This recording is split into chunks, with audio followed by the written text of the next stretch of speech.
টাকা পাই ও? তোর পুজোর জামা পরে ওর টাকাটা আগে দিবি। যতই আমার বোন হোক, তোর কি ওর জন্য কি ফাটছে আমার।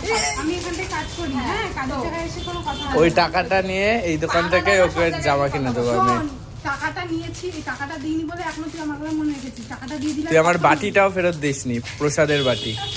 টাকার জন্য তুই খুবই হ্যাঁ, ও মরে হ্যাঁ, যাচ্ছে, আমি তাছাড়া মরে বাচ্চাদের কত যাচ্ছি। কিছু হয় জানিস? তোর খুব গলার পাওয়ার বেড়েছে দেখছি। অবশ্যই। হ্যাঁ? হুম। সবাইকে ফোন করে ঢের দিয়েছি। দিয়ে তাড়াতাড়ি আমার 500 টাকাটা।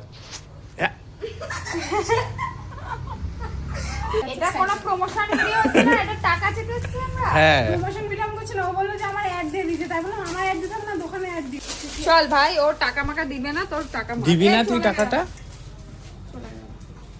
যতদিন টাকা দেবো না ততদিনই মনে রাখবে না। তুই বাটিটা আটকে রাখ। বোনাস পেয়ে টাকাটা দিবি। বাটোটা দিয়ে দিচ্ছি। ঠিক আছে, তুই টাকাটা দে, বাটি কদিন পরে দিস। এটা কি?